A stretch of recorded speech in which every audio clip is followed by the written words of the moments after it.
Scott. I know Jessica's on Washington. I'm in Connecticut. Today is an exciting day.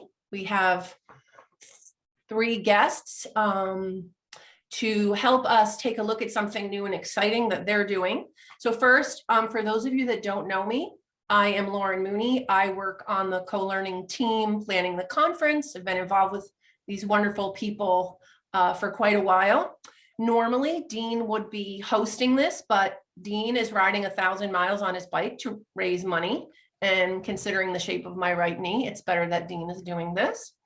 And today we're going to welcome people who are going to talk about something near and dear to my heart, and that is high reliability and what it brings to any high risk work.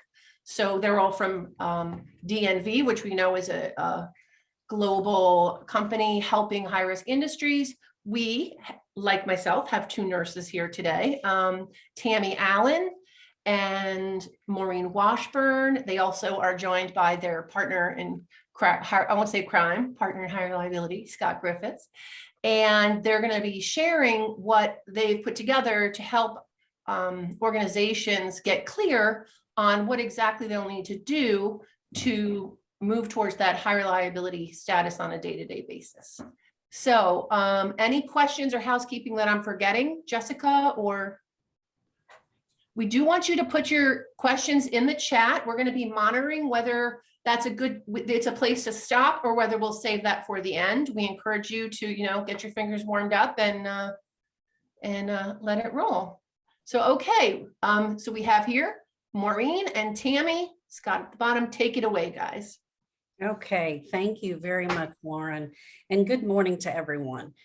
Maureen and I and Scott want to thank you for joining us to discuss a groundbreaking approach to validating organizational high reliability and just culture. Let's begin by way of, we'll introduce ourselves. My name is Tammy Allen. My background is in nursing. I've worked with DNV for about 9.5 years now. And we'll talk a little bit more about DNV here in just a minute, but that's my name and my background. So Maureen? Yeah, thanks, Tammy. So my name is Maureen Washburn. Tammy is very humble. She neglected to mention that she's the Director of Program Development and Certifications within DNV Healthcare. And I am the Manager of Program Development within DNV Healthcare. Also of note is that Tammy has 1 day's tenure on me. So she started on a Monday, I started on a Tuesday, so she will always have seniority over me. So, all right, so would you like me to go ahead and review the objectives, Tammy? Sure. If you want to, let's let Scott introduce himself. Oh, yeah. We decided that we would have Scott join, since he's kind of we'll call him the brainchild of this. And so I think I'll go ahead and have Scott introduce himself, as we've invited him as a guest here today also. Scott, would you please do that? Sure. Did you just call me a child, Tammy? I'm not sure. That's a compliment. That's a compliment. Okay. Thank you. Yeah, for many of you who were on the call or on the webinar last week, you'll recognize this is a continuation of the discussion that we had started last month. And in the conference in June, which I hope everyone is going to be able to attend or participate in, we'll be discussing this at the conference as well. So I'm very excited because about 3 years ago, I contacted DNV at the time, the president, Pat Horine, and he introduced me to Maureen and Tammy. And from that flowed a series of conversations leading to what you'll see here today. So I work in high consequence industries in multiple areas. I started my career in aviation. I was the chief safety officer at American Airlines. I developed a program that became an airline industry standard called ASAP. And then from that, I started working I got invited by the Surgeon General to start bringing these concepts into healthcare. And I've been working for about 22 years in healthcare, and also rail, nuclear, power generation and distribution, law enforcement, what's typically referred to as high consequence. But as Tammy and Maureen have pointed out, your local grocery store is high consequence, at least to those employees.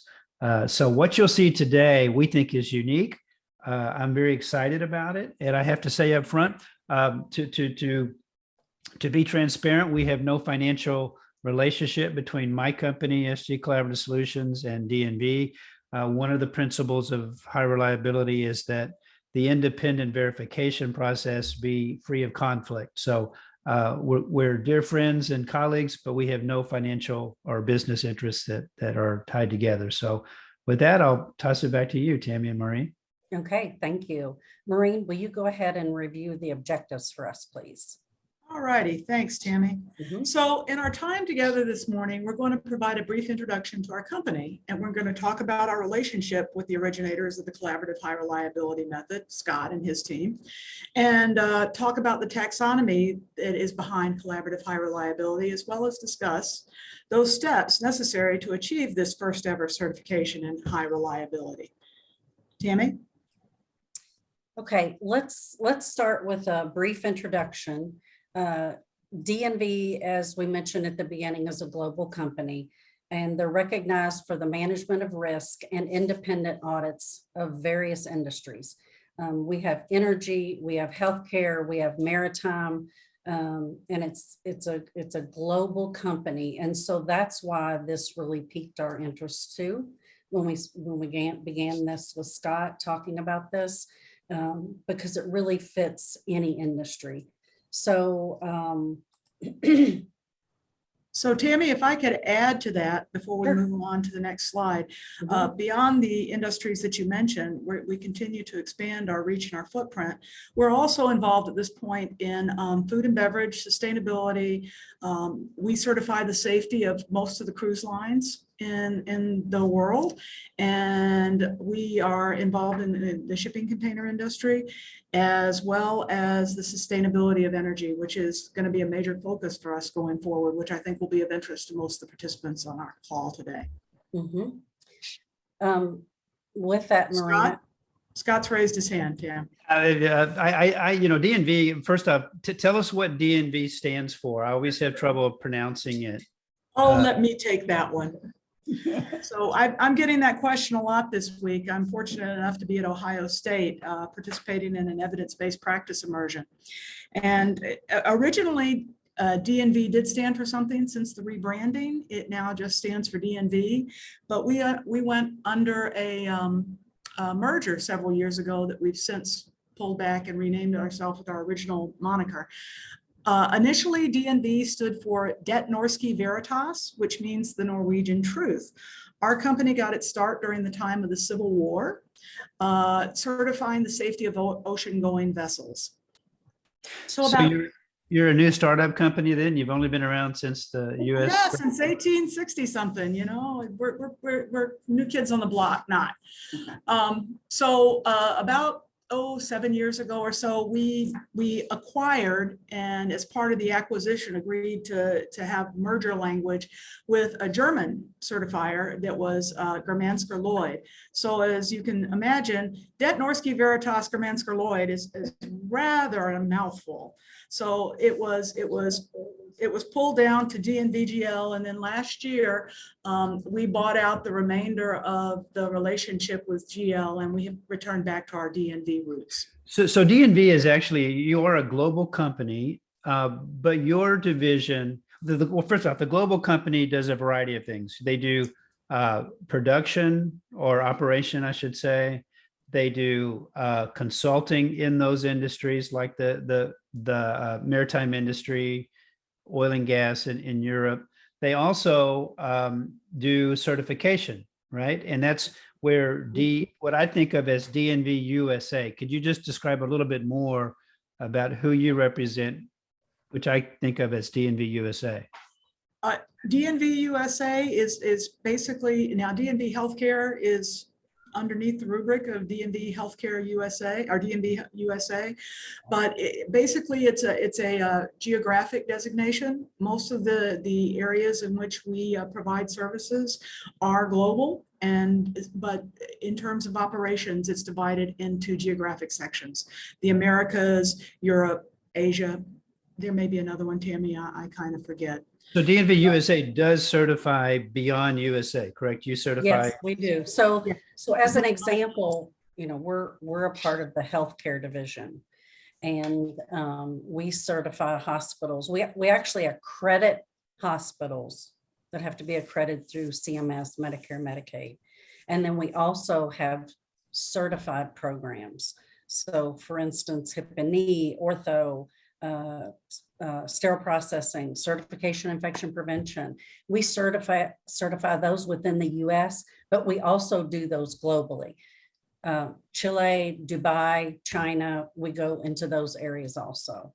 So two quick, one comment and then a question. The comment is, I understand, and you will talk about this later, about how the collaborative high reliability work has as a foundation the principles that are embedded in ISO. Part of your certification, you do ISO registrations, or would you call them certifications? Every hospital that comes on board with DNV, they commit to becoming ISO certified also. We are the only accreditation company that certifies hospitals to ISO. They have a certain time frame. So that first year, for instance, when we go into an organization, it's to start that conversation in ISO, because we don't expect them to jump in and have that ISO the very first year. So it's a journey to get them there to that ISO certification, which they would achieve by that fourth year. But that lays on top of the accreditation that you provide to the CMS conditions of participation. So for those of you that aren't in healthcare, CMS, the Centers for Medicaid and Medicare Services, sets the standards by which healthcare institutions must be accredited to in order to receive funding. Is that the right way to say it, Tammy? Yes, that would be, and that's accreditation. So accreditation is something you must have. Like you said, in order to get reimbursed, you have to be accredited by a body that CMS has approved. And that's basically the floor, right? Because the accreditation alone won't get you to quality or high reliability, but it's a necessary first step. So what percentage of the healthcare market does DNV accredit? At this point, we have about 750 hospitals, which is somewhere in the range to 10 to 15%. We have historically, we started this in 2008 to obtain deeming authority, and it's really been by word of mouth. We're starting the efforts to increase the name, to increase and go out, because we've just grown so fast. But to date, we have about 750 hospitals. Got it. One of the things that attracted me was that you are ISO driven in terms of your approach. So that's going to play into what I know you're going to tell us later. Okay, that's all I have to say. All right, so Tammy, I'm going to advance the slide for you. That sounds great. Okay, so when SG Collaborative Solutions, Scott's company, approached DNV about providing independent audits of organizations that implemented the SGCS evidence-based collaborative high reliability model, we immediately saw the alignment with what our product focus is. The SG collaborative high reliability model is unlike any other approach to high reliability and use. When Scott mentioned earlier that they reached out to us, and then Patrick connected Maureen and I with Scott, we have in our minds what we think high reliability is. And then when I started talking to Scott and we talked about examples, it really just was an eye opener for me. And I hope by the end of this webinar that you'll see that what I thought high reliability was, I was off the mark. I've since done a lot of training, a lot of research, and a lot of time with Scott and his group. And I realized I think we're all off the mark. And I think that this will be, I hope by the end of this that you'll be able to see that. Scott, I think I'm so glad you're on the webinar, because I think if you would give a little bit of when you reached out to us and really kind of why you reached out to us, I think that would be important, because that will talk about the separation between you, what the great work you've done, but then the need that you had for what we do as a certifying body. Yeah, thanks, Tammy. My first exposure to ISO came in the late 1990s when I was at American Airlines, and I had heard of this, what I thought was new at the time, but turns out that it had been around for years, the International Standards Organization, or ISO. I went back and read a bit of Edwards Deming's work, early work, but I was struck by the notion that what we were doing in aviation, what I thought was groundbreaking, really didn't align with the ISO principles. So I contracted to have a group come in and register us under the ISO 9001. And it was one of the hardest things that I had ever done in the job, because they would come in and they would sit straight faced and ask me, well, show us everything you're doing. And we were just so proud of these industry leading programs, including ASAP and FOQA, Flight Operations Quality Assurance. And I can just go on with all these acronyms, but they would look at us and say, well, show us your documentation. And I would turn to my staff and they'd say, well, we're working on that. We haven't got it together. So DNV says, well, we're not sure how should we believe you? It wasn't DNV at the time, but how should we believe you if you haven't documented what you're doing? So we started documenting, and it was a painful process. But as we documented, they came back and they said, now show us where you have monitored and measured what you say you are doing.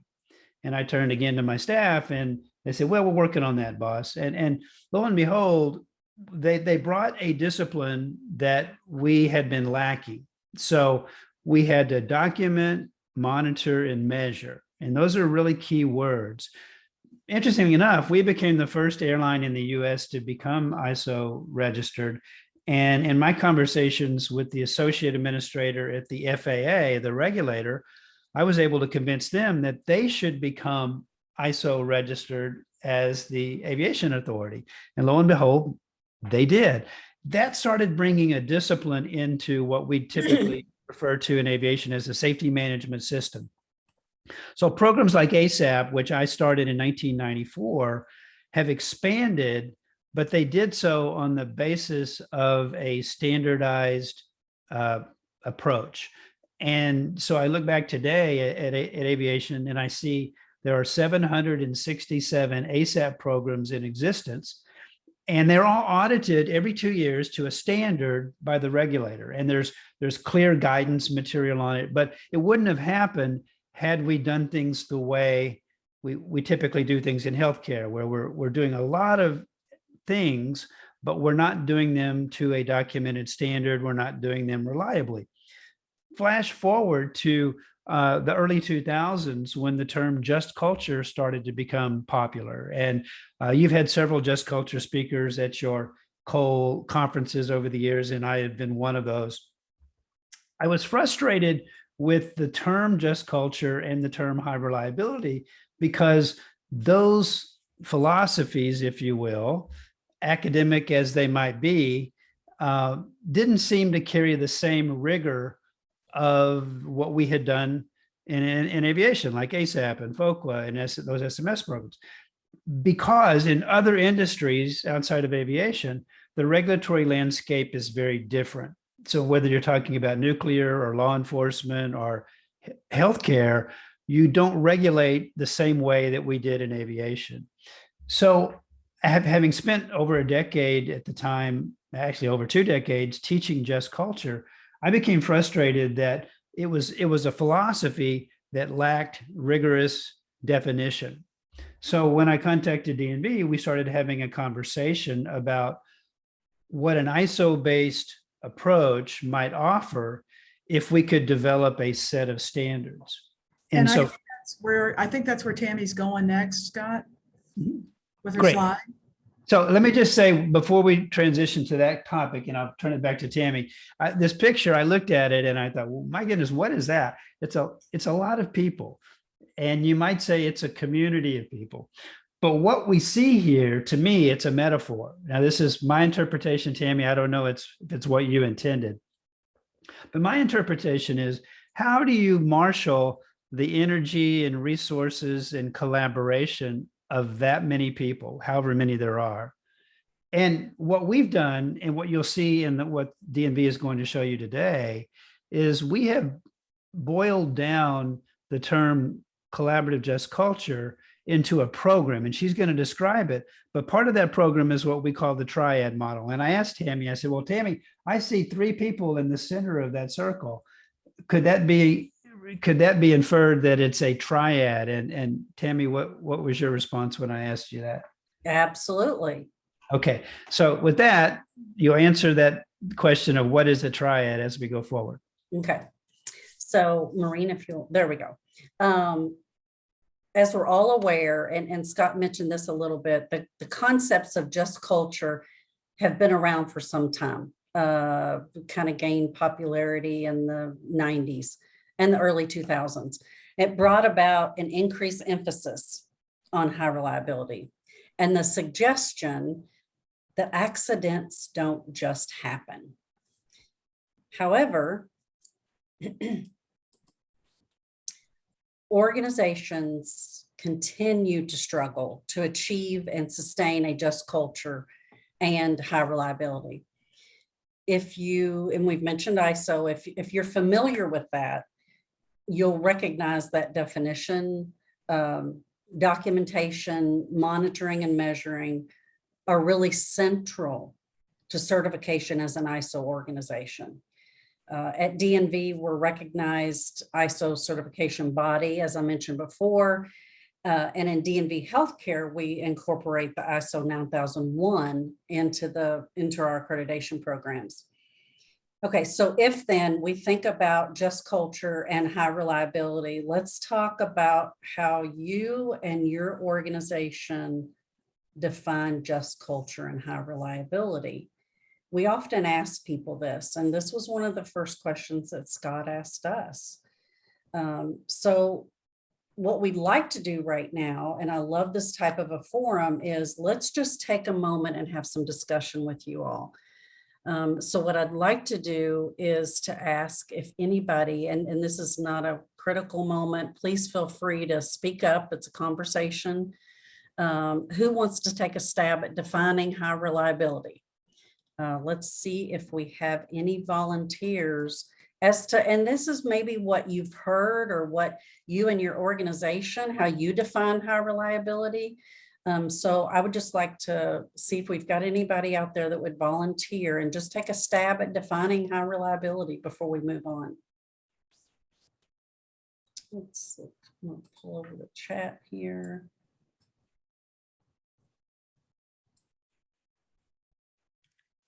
Let's see, I'm going to give it here just a minute and we'll see if anyone's brave enough to respond to us here.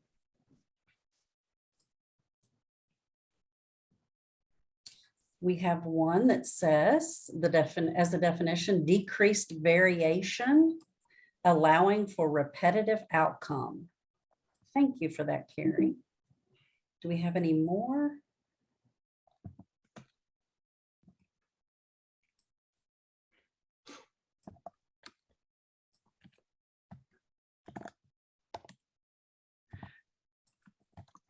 Tammy, I won't give a definition, but I will tell you, in my experience with the CHOL community, they're very familiar with the engineering mindset as opposed to healthcare.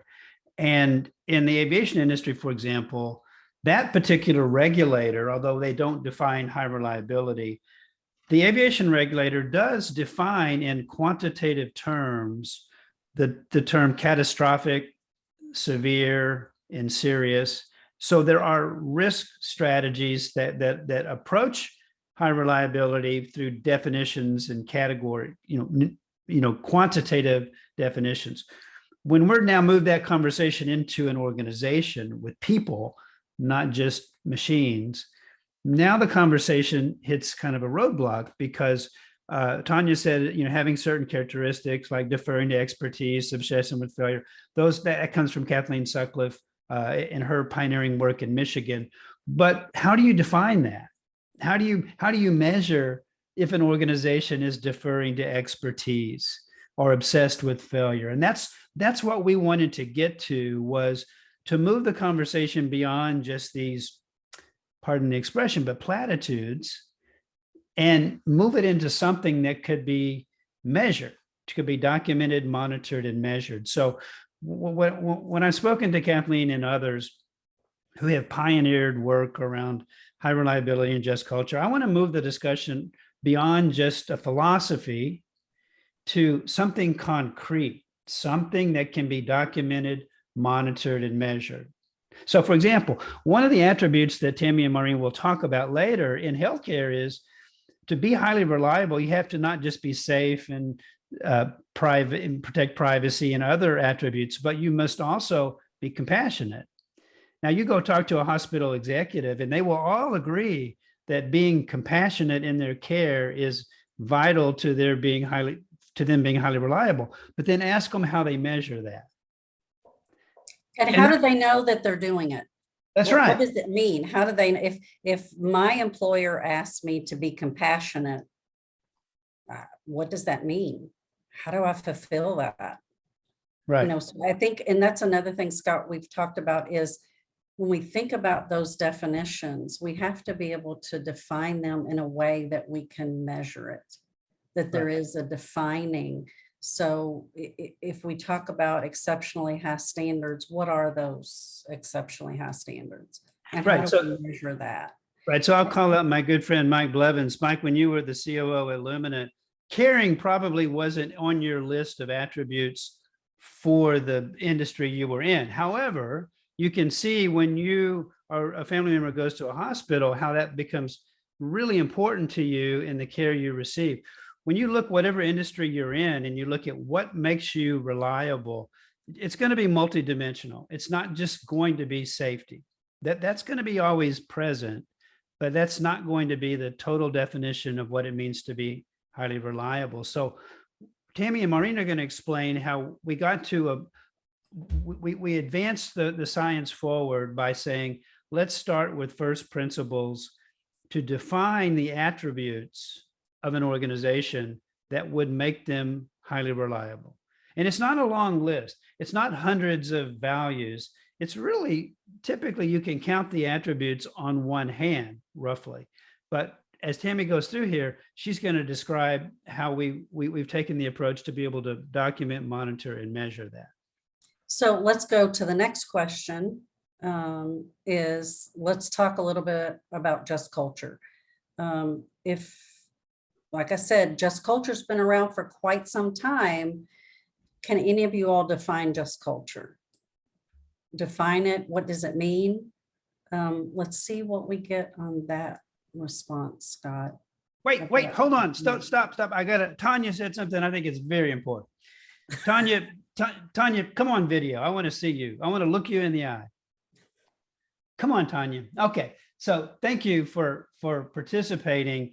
Tanya said in her chat, I see that now. Of Karsten's Bush. I don't know Karsten, but if you can't measure it, maybe you shouldn't. I'm going to challenge that thinking.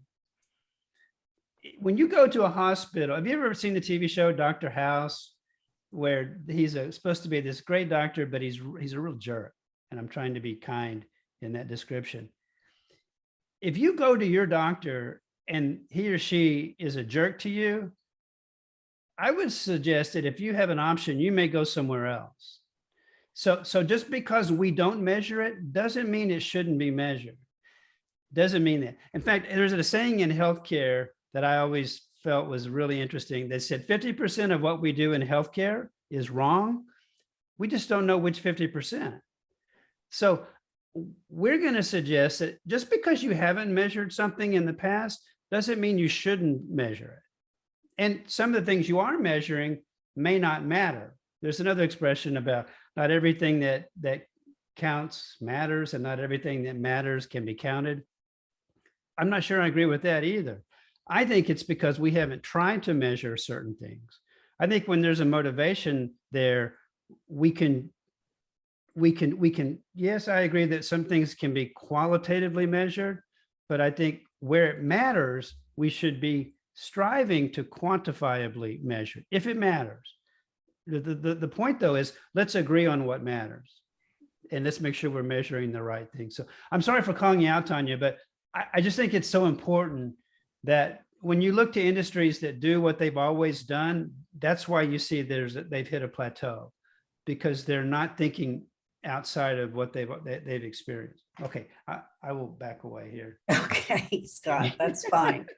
So back to just culture. If we could get some definite, what people think of defining as just culture. And while we take that for a minute, I'll bring up an example I think is really important. We hear on the news all of the time about organizations that claim to have a just culture, and they post it, you know, they shout it from rooftops, we're a just culture organization. And my first question would be, what is just culture? How do you define just culture? Would be my question to that organization. There's been some instances that I've noticed in the news lately where staff members were fired, et cetera, for an incident or an adverse event. And not to say that outcome, I'm not saying that person shouldn't be, but I think sometimes we jump to that. And we have to step back and look at the process and go back to the beginning. I think it's really important, or we're just kind of putting a Band-Aid on it. So if we're talking about just culture, shouldn't we look at the whole process? If we have an adverse event, for instance, don't just say this person did this, we're going to fire them. If we're truly just culture, we're going to look at the whole process. I think that's really important to remember. There's a sequence to reliability that we talk about, and we're going to talk about it here a little bit more in a little bit, and I'll add to that topic. I'm looking here. Another good comment simply said, doing the right thing. Yeah, we also have that coming up on a slide where we're going to talk about one of the reasons is simply just to do the right thing. Another comment here, Scott and Maureen, is look at the system exactly, or process first and stop immediately blaming the human. Humans often fail because the system process problems. This concept has truly been challenged with the Vanderbilt nurse case. Yes, and like I said, we're going to talk here in a minute. I may go ahead and bring it up, Scott, because it's a perfect opportunity. Is the sequence of reliability, the first thing we talk about with collaborative high reliability, there's a taxonomy. We first define it. We have to define it to know what to do. So we define it. Then, you know, as far as the sequence of reliability, we first have to see and understand the risk. If I'm looking at a process and I don't see that and I don't understand that risk, then how can I truly mitigate it? I have to see and understand the risk first. If organizations, I think it was Carrie brought up the Vanderbilt piece. Let's look back at that. You know, if the organization, did they see and understand the risk of a nurse being able to obtain a paralytic? That's what I'm talking about, seeing and understanding risk. We have to see and understand the risk first.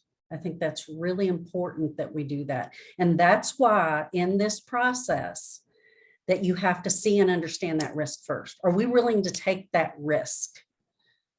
So that's one of the first steps in this. So Tammy, would you like me to advance the slide at this point? yes, please. So I appreciate everyone putting in their comments and their definitions. It kind of helps understand what we're talking about. So going back a little bit, while well-intentioned, we would argue that the lack of consistent definitions and standards, as well as the absence of guidance for how to systematically implement, monitor, measure, or improve an organization's just culture and high reliability efforts, has actually led to more confusion than it has clarity.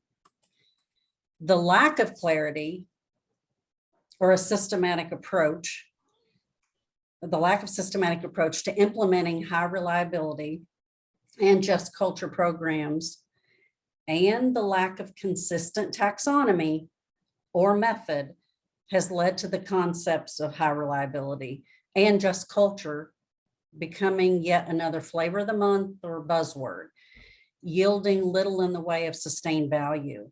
So we jump in, we try to do this, but really the sustainment of it has been an issue. So part of the reason that organizations have a difficulty implementing high reliability and just culture programs has been the approach. They send a few people off to whatever training it may be, high reliability or just culture training for a couple of days, 3 days.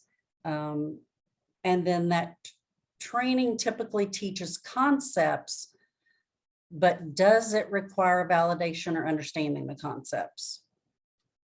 Nor is there any systematic evidence-based, which is another topic, evidence-based approaches or methods for implementing a just culture or high reliability. Are they provided?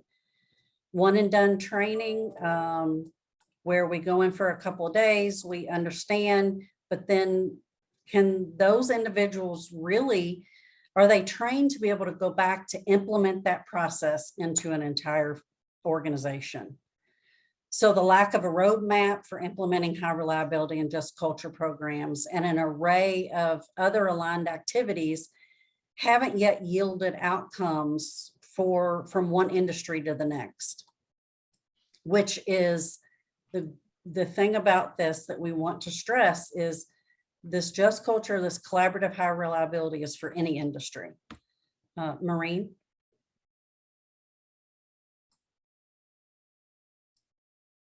You're muted, Maureen. You're muted, Maureen. I beg your pardon. Okay, thanks, Tammy.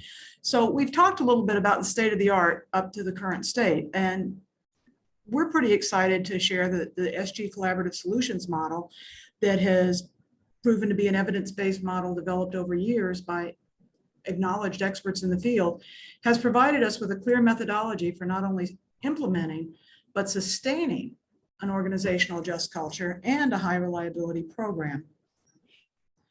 The collaborative high reliability, or CHR, you might hear us refer to it as, the collaborative high reliability model takes it to the next level, defining just culture, defining high reliability, and focusing on ensuring that the organization sees, understands, and manages risks to ensure that consistent, sustainable, and positive outcomes are maintained over time.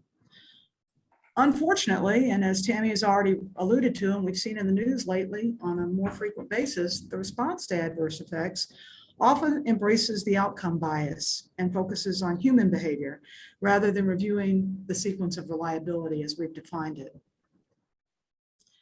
The SGCS collaborative high reliability model and taxonomy provides the solution in that it provides an evidence-based socio-technical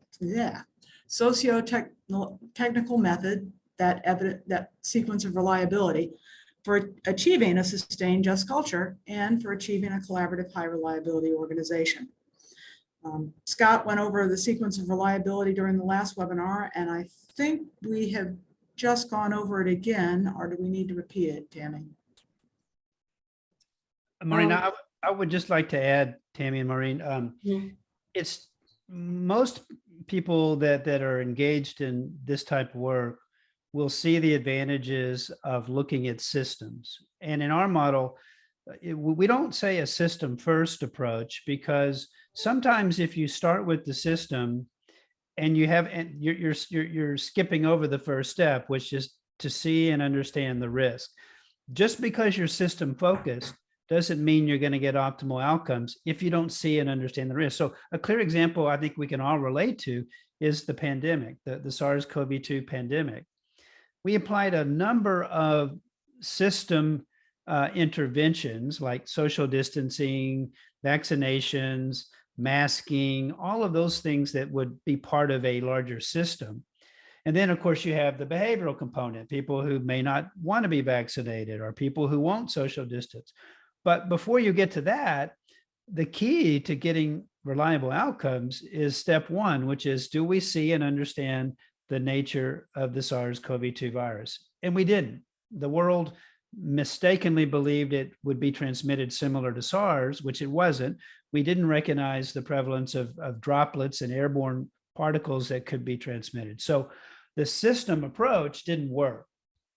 And we all know we had behavioral challenges, but seeing and understanding is the essential pivotal first step. If we can't see and understand the nature of the risk, nothing we do with our systems, nothing we do with our people is going to get us to those optimal outcomes. So the nurse at Vanderbilt went to a machine that dispensed medication. She typed in 2 letters, Romeo Echo, and up popped the name of a drug that happened to be the paralytic, the very dangerous drug.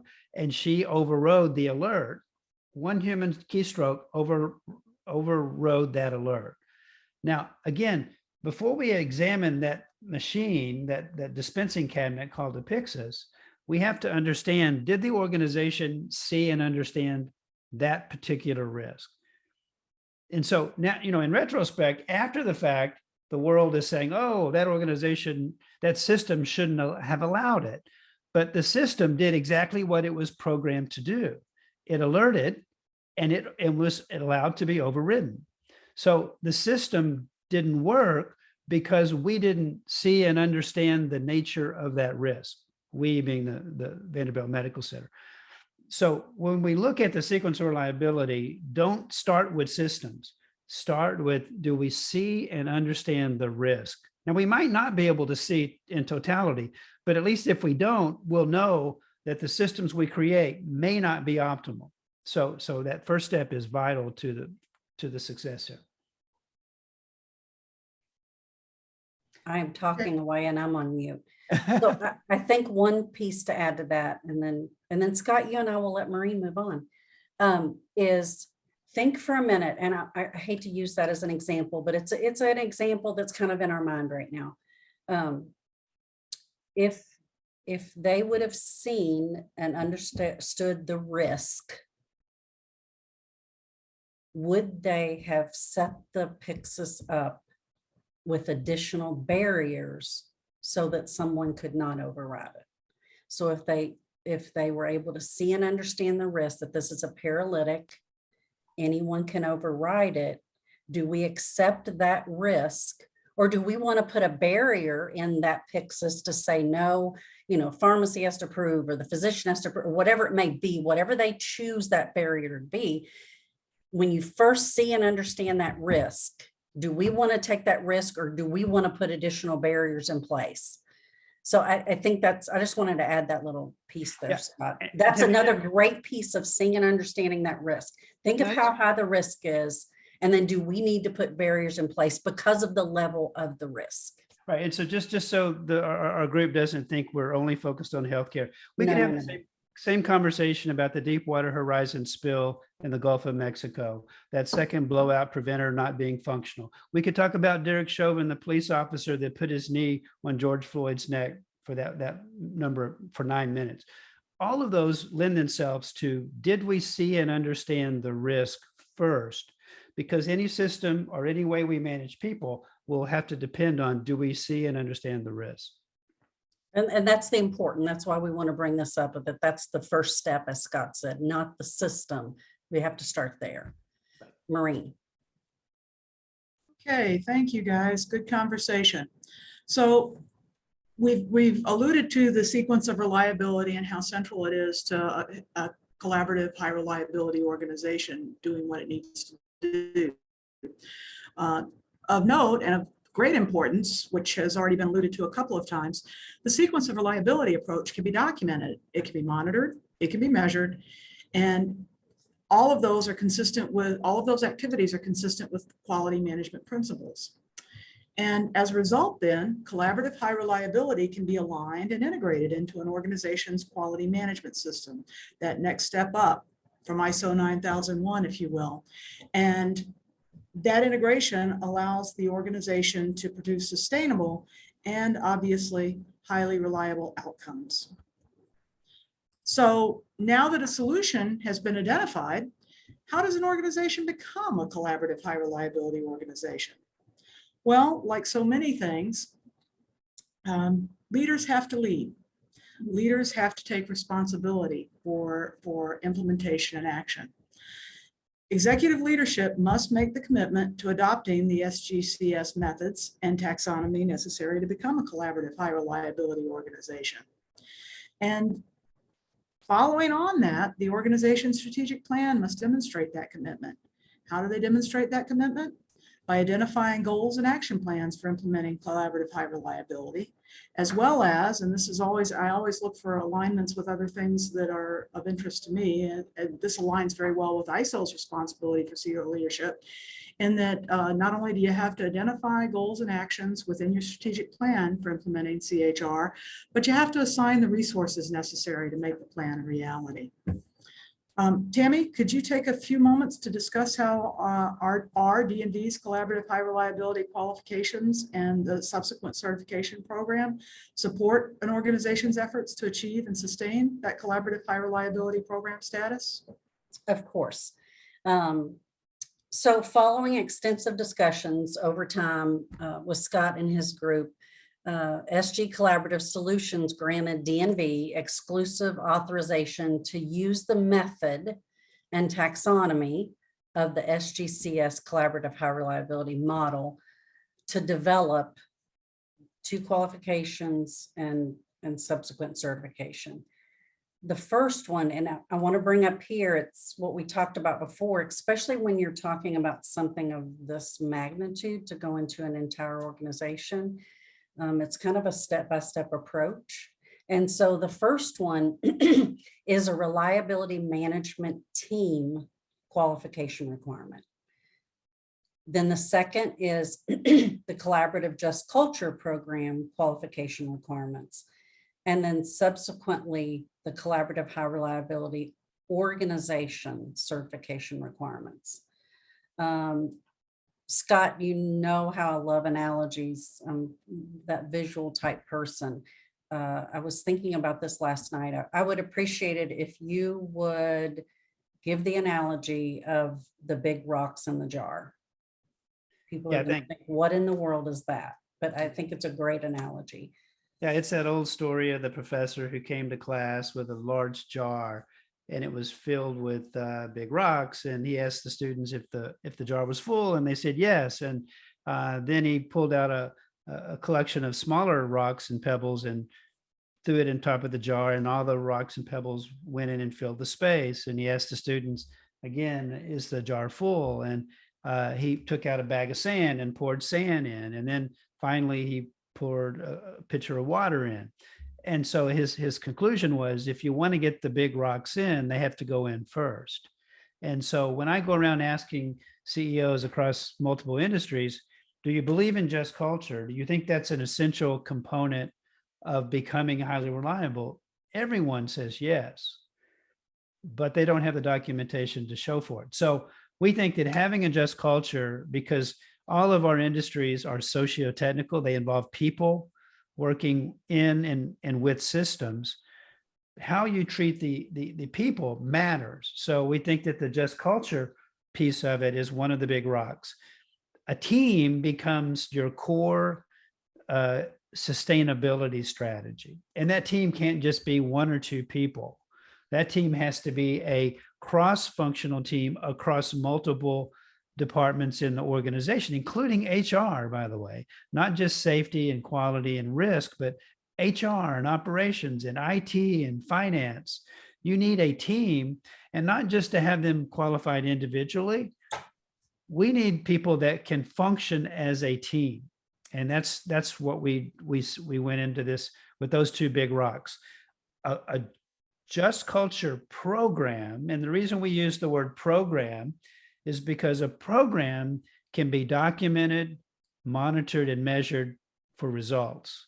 A philosophy usually isn't, but a program has to have detail that can be documented. So that's a big rock. And then the team itself, individuals will get qualified, but more importantly, the team has to be qualified to a functionality, to some purpose.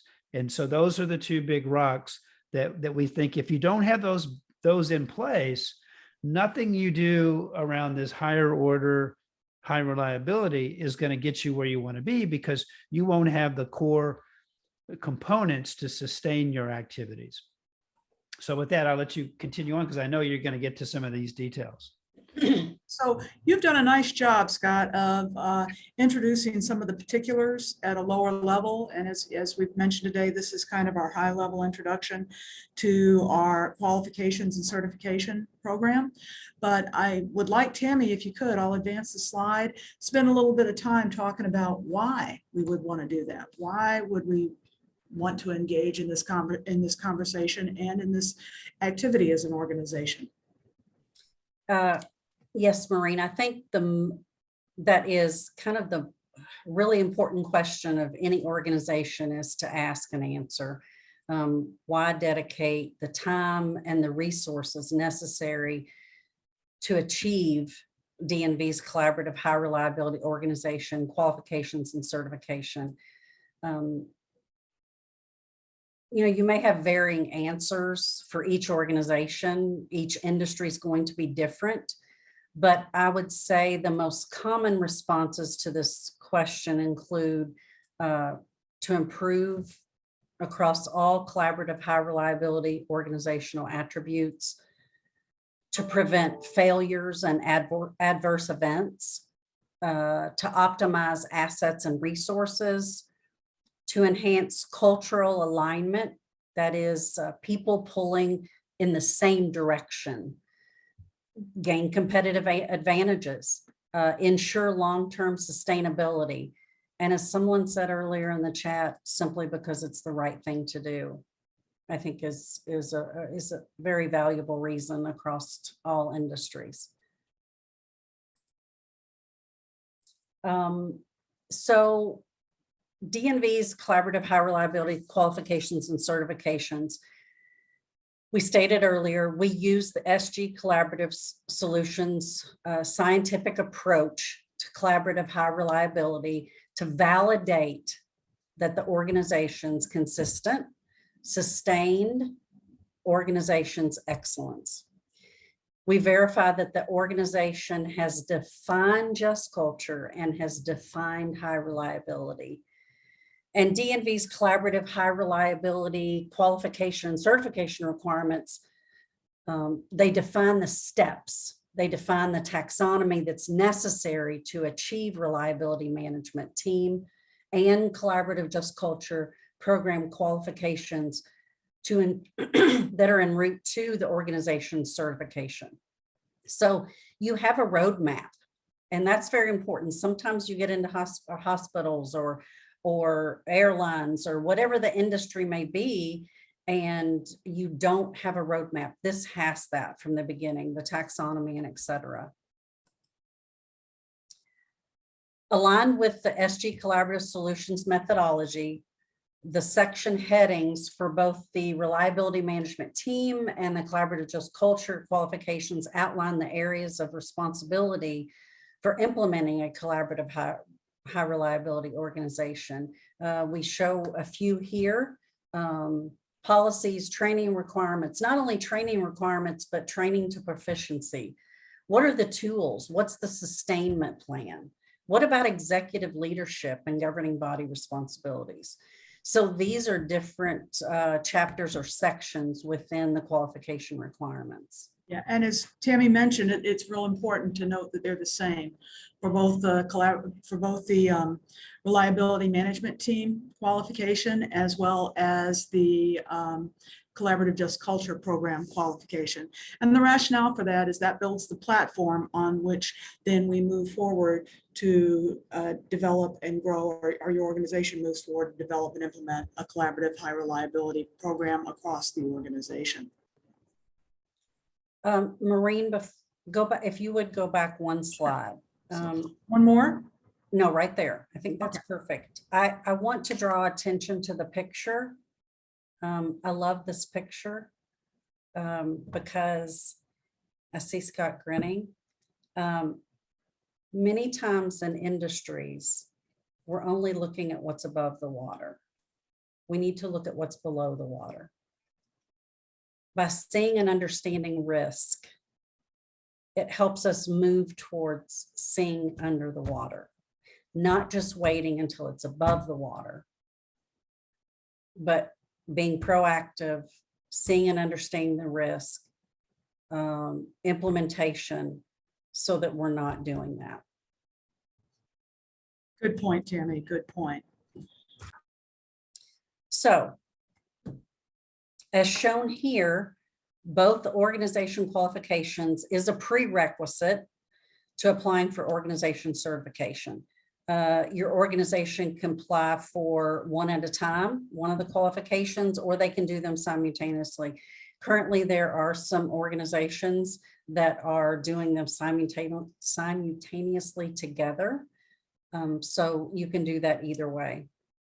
Maureen, would you cover a few more specifics, please? But of course. So DNV Functions, as we've mentioned, is an independent third-party auditor. That is our business.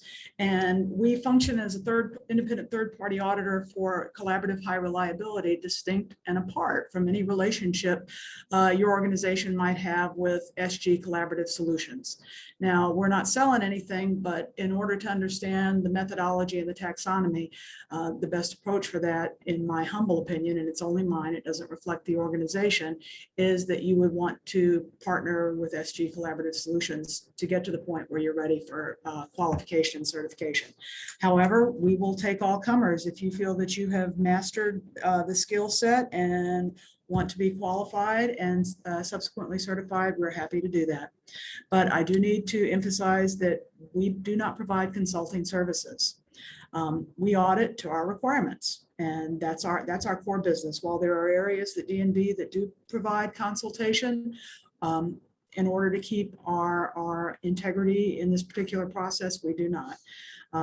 What we do, the service we provide to organizations in this case, is that we audit to our requirements. And those requirements are based upon the SG Collaborative Solutions methodologies. And in order to validate ongoing sustainment and proficiency in collaborative high reliability, audits take place on a biannual basis every 2 years.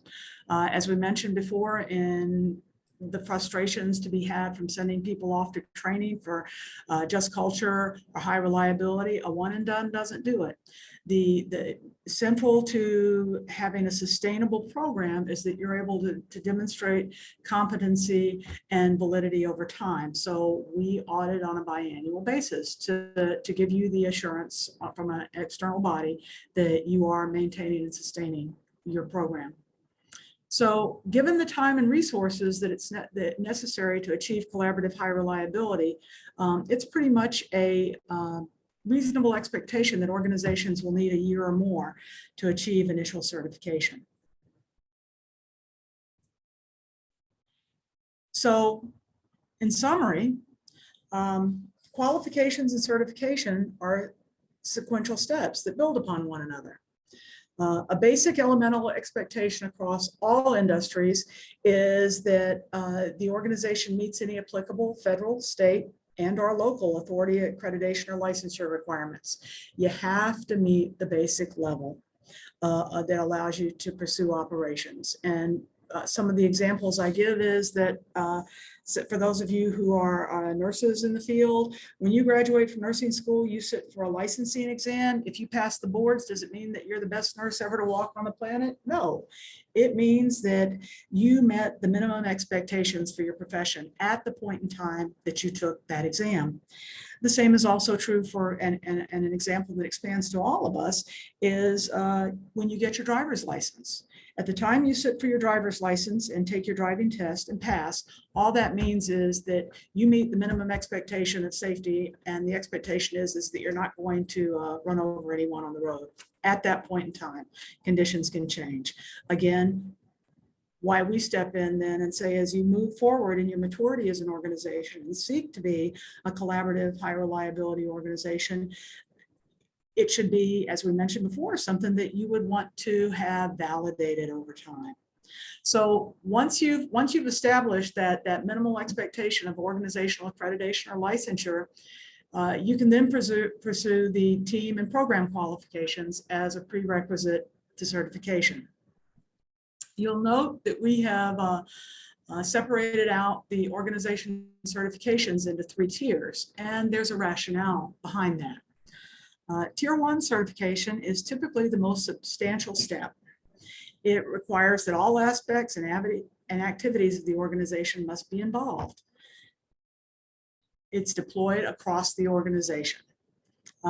While the reliability management team and collaborative just culture program requirements can typically be accomplished within 9 months combined, as we've noted and I alluded to in the previous slide, Tier 1 organization certification could take 1 to 3 years, depending on the size and structure. And I would venture also to say the maturity of the organization on their collaborative high reliability journey. Tier 1 certification is achieved when the organization is able to demonstrate, among other things, an organizational integrated reliability management system, a just culture program, and a learning management system that provides collaborative high reliability education and also maintains documentation of proficiency for those involved in those activities. Tier 2 certification requires demonstration of sustained organizational reliability over at least 2 years following successful Tier 1 certification. So if you see a pattern there, as I mentioned, we do biannual audits. So once you've achieved Tier 1, if you're able to maintain and sustain your processes and your programs during that 2-year interval, when we come back again, then you will achieve Tier 2 certification because you're able to demonstrate sustained organizational reliability. Tier 3 certification is a bit more robust and really speaks to the maturity of the organization. It requires the attainment of Tier 1, the basics, Tier 2, that you sustain them over at least 2 years, as well as demonstration of advanced predictive reliability in at least 2 distinct areas of organizational performance.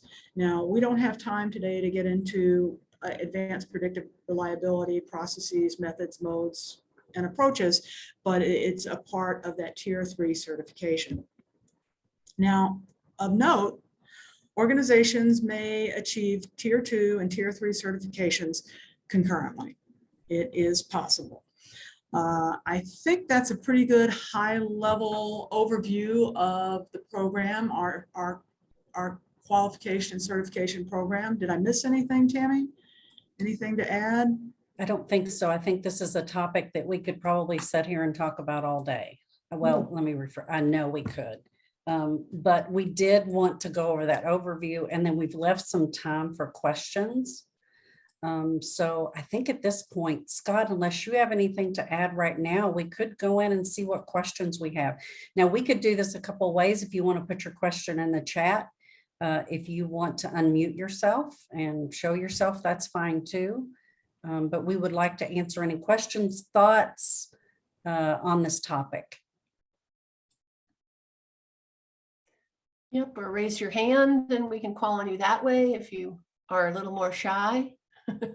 Maureen, if you could go back to slide 14, I think that would give folks a picture of the structure of it. I'm sure they would have questions about that at some point. Doesn't have to be a question. It can be a comment even. I have a question if you have a sec. Sure. So I think this is outstanding. I guess the question I have is, being a little cynical, coming from working in government for a long time, how do you get people to do this? Because this is something that's going to be hard. It's going to be something that ultimately will be good. You know, I gave a simple definition of just culture before of do the right thing. And it's one I found that it's very hard to both define, but more importantly, it's almost impossible to do within government. So I just wonder, how many industries do you see buying into this? I said I totally buy into it myself, but you know, my industry is me. Yeah, so those that don't know, Brian, you were kind enough to contact me after the webinar last month. You're a forensic scientist that runs labs, right? You do investigative work?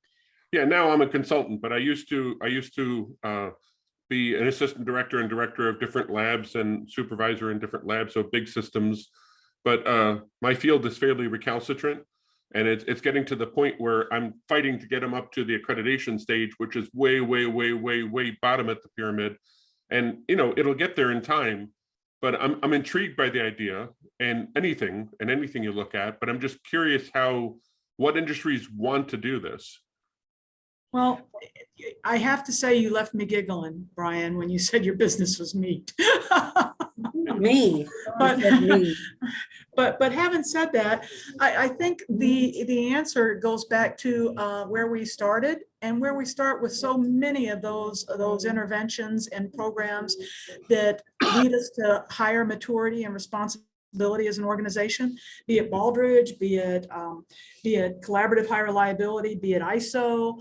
The idea is that leaders must lead, and they must put forward that vision that we want to be better than we were yesterday and better tomorrow, and that we're willing to commit to that as an organization, share that vision, establish that culture that says this is important. Scott, would you have anything to add to that? Yeah, Brian, I mean, it's a great rhetorical question, because you have to be specific around each organization, what would motivate you. My favorite on that slide that she showed earlier was do the right thing. But how do you measure a willingness to do the right thing? Well, we've looked across the industries, and remember back in the 1970s when, the story goes, the legend is that Edward Deming made his pitch on quality management to the automakers in Detroit, and nobody would listen. So he goes to Japan, where the Society of Automotive Engineers in Japan embraced him, endorsed his approach. And the next thing you know, the Japanese automakers started to provide a superior product to the US manufacturers. So clearly that motivation was driven around economic performance. When you look at industry to industry, there are typically sentinel events like the Derek Chauvin case, with George Floyd, or a major plane crash, or what happened with the Deepwater Horizon spill with British Petroleum. Typically, those catastrophic events create a whole lot of focus and activity. For example, the two NASA space shuttle disasters, I was brought in on the second one in 2003 to be a part of a team to go in and look at NASA's culture. It took a catastrophe to focus the attention. That's what Maureen says is above the waterline. When you get the attention of the leaders in a business, that everybody uses the term, we'd rather be proactive than reactive, but there's a science to being proactive. And most organizations, even in scientific disciplines, don't employ it. They wait till bad things happen. They convene a task force, they go in, they investigate.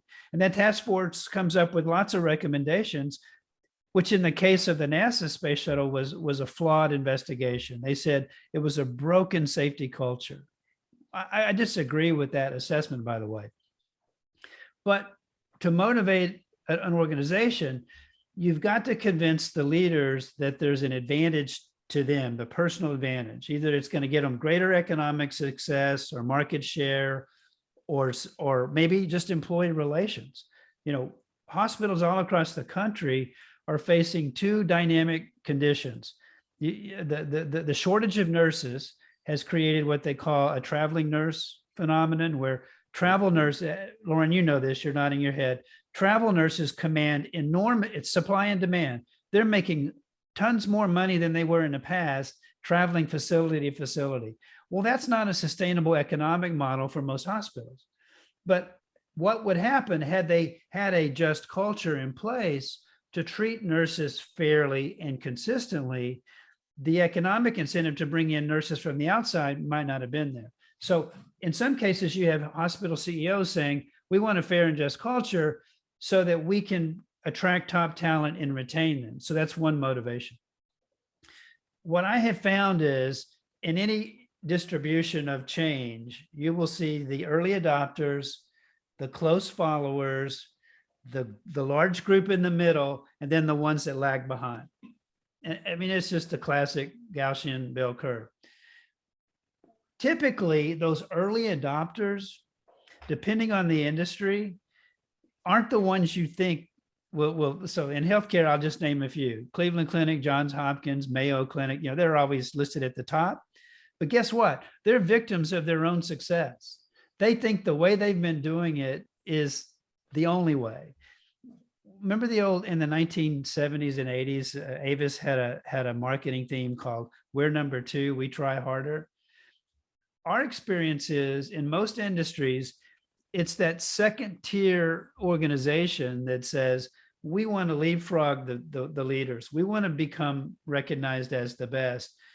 And that's the group that I think is going to be most open and willing to come apply this. Because when you take this strategy to the very top, they're like, oh yeah, we've already done it. Okay, show us your documentation. Oh, we've done just culture. Well, that's what Vanderbilt said. They said, yeah, we are a just culture organization. Well, who says you're a just culture organization? What evidence do you have that you're living up to that?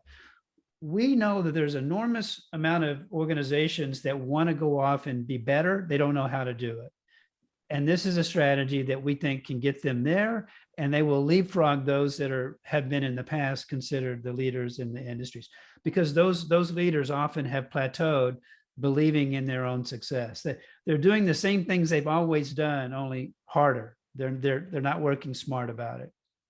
And there are I examples. don't think I'm being a skeptic, by the way. I really love what you guys are doing. Mhm. I'm just always curious on the ways to implement it. And I kind of thought it was going to be a situation where it's going to be kind of led more by private industry, and it's going to be led more by people that are trying to have a competitive advantage in what they're doing. And hopefully we can drag along the rest.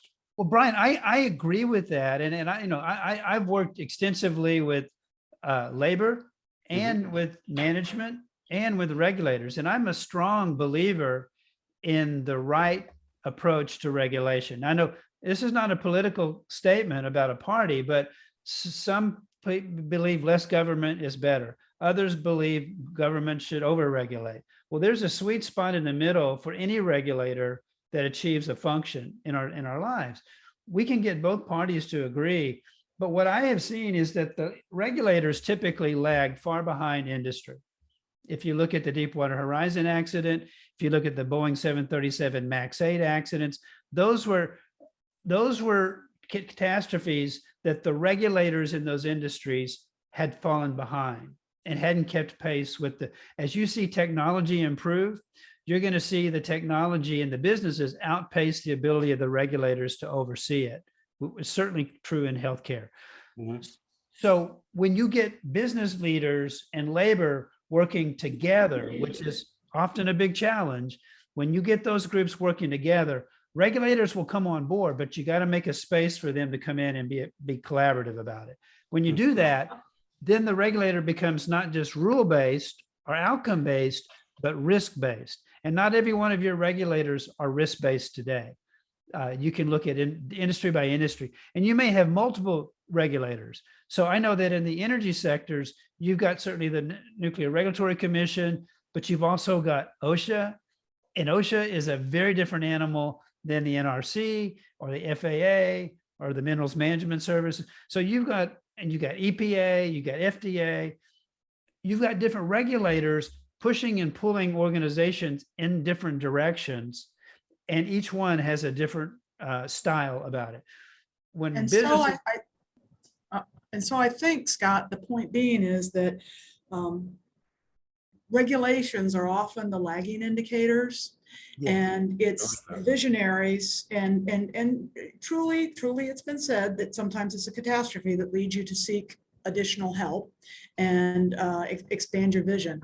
But I think at the end of the day, what we all aspire to is a more visionary world where, again, we're doing the right thing for the right reason. And that has its own challenges today.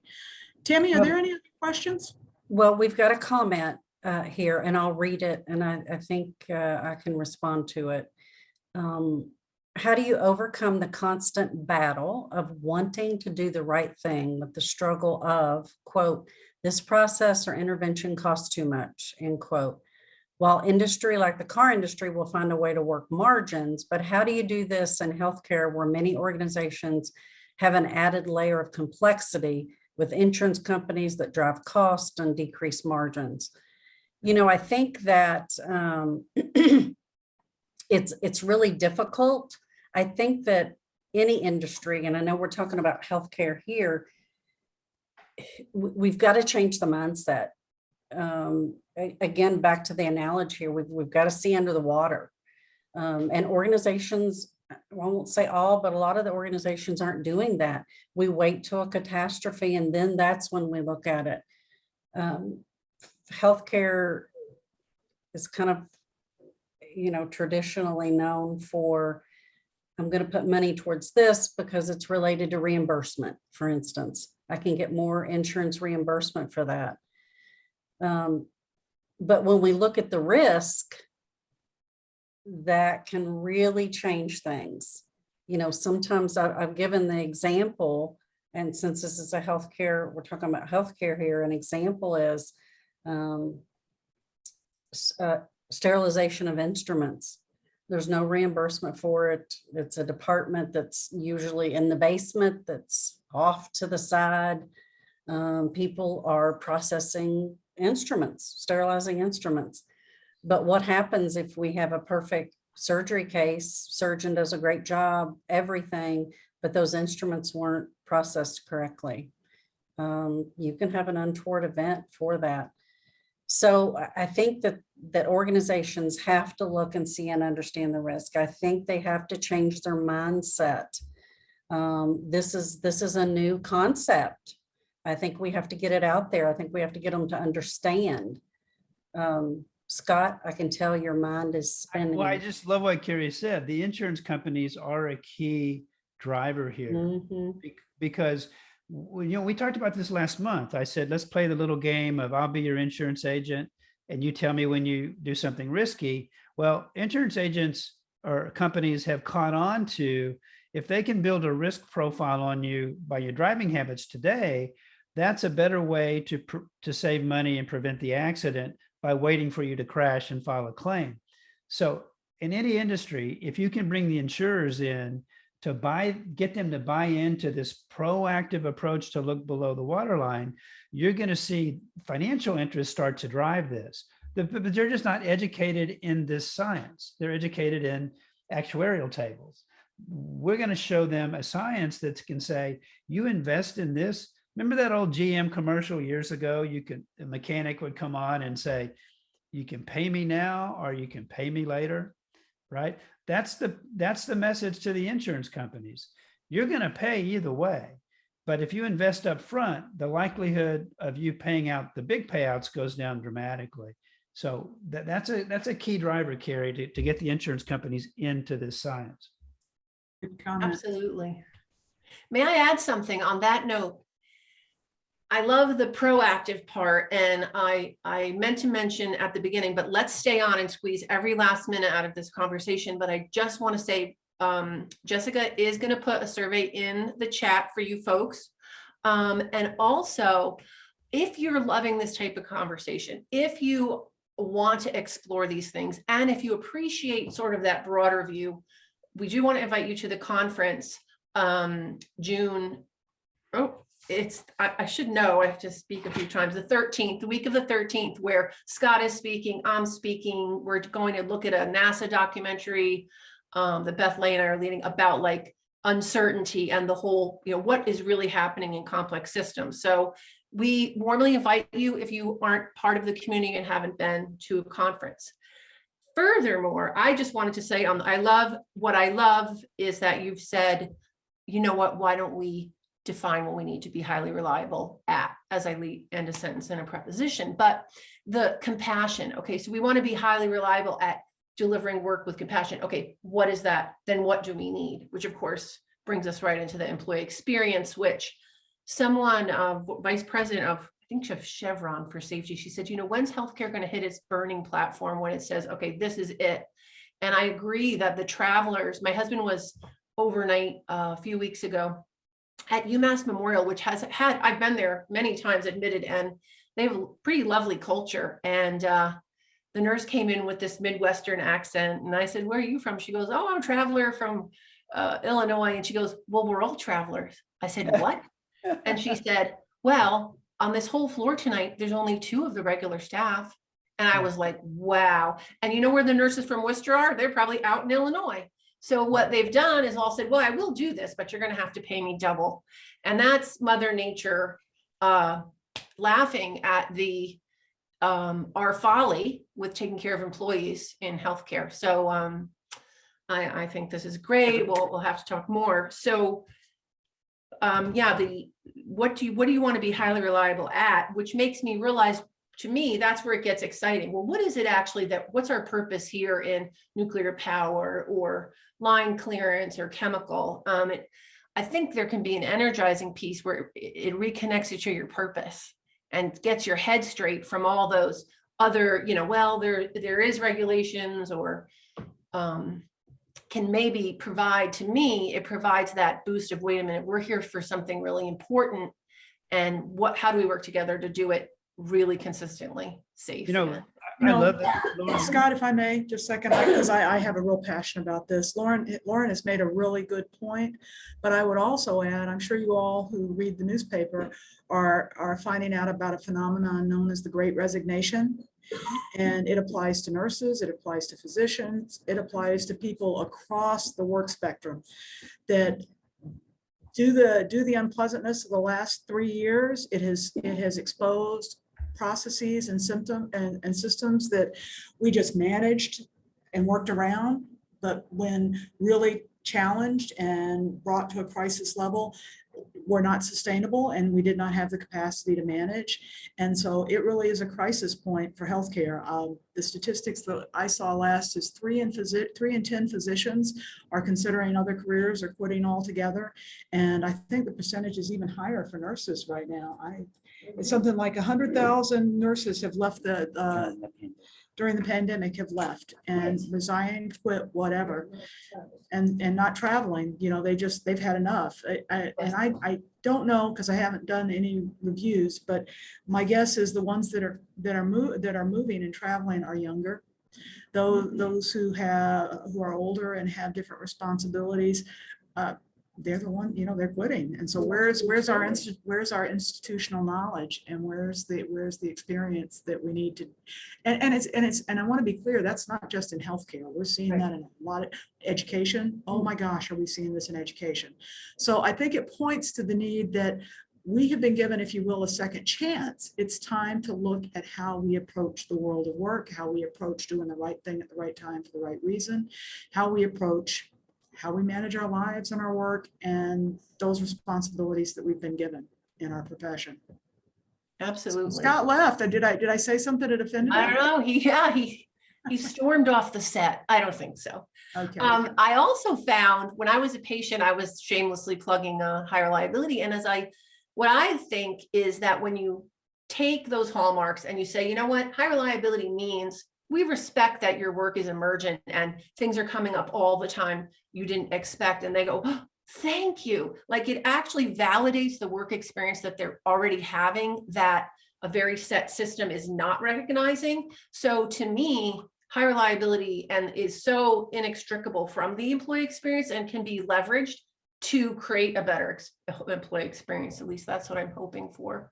And I think that this is helping people see, well, okay, if I'm demonstrating the attitudes and the behaviors that are going to make a difference, can you help me figure out what to measure? And that's what you guys are doing. I think also, Lauren, is that what we've done here, and primarily Scott, is we've taken a lot of the first steps out of it. I mean, we've defined it. There's a taxonomy. We've put the steps in. We actually tell the hospital or the car industry or the airline industry or maritime, whatever it may be, here's the steps, here's the definition, and we will even help you get through it. And it's organization wide. It's not, some things incorporate certain areas of the organization or the industry. This is for the entire industry. So we've taken a lot of that out, a lot of the work out. And then it's just the understanding, training, implementation. All right, so wonderful. Who would you say we are going to wrap this up very soon here. Would you say there's an industry that's been more of an early adopter other than healthcare in what you're looking at here? Or obviously I would not say healthcare is our leading safety. No, Scott, do you have an answer to that? Well, The leading. this is, am I on mute? This is leading edge work. This year will be the first year you'll start to see organizations become qualified, and it'll be next year that they become certified. So we've only got about 12, maybe 15 organizations that are lined up in the next 18 months to be audited.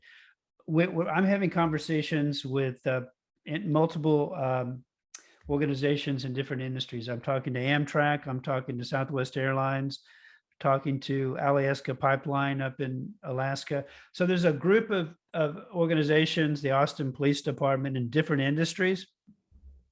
But what we need is that tipping point where organizations start to see a competitive advantage in their sector. So in hospitals, as you know, everybody's driven by the Joint Commission because that's the big accreditation body. But DNV accredits about 15 to 20% of the healthcare market. We're seeing significant movement in healthcare toward that. But this is the cutting edge. So you won't see organizations in every industry even know about this. So we have to get out and do more to market the potential here. And we're just starting to do that. You'll start to see conversations come out over the summer. You'll see press releases, news interviews, podcasts. Once we create that buzz, then we're going to start to see a whole group of organizations want to come in and learn more about it. Yep.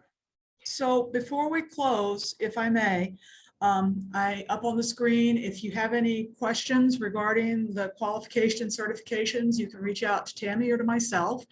Or if you have extensive inquiries, you can also direct them to our major communication conduit for DNV Healthcare, and that's the DNV client Dropbox at dnv.com. And I personally would like to thank everybody, Brian, Carrie, Lauren, everyone who had a comment and a question. As you can see, we're all pretty passionate and enthusiastic about this.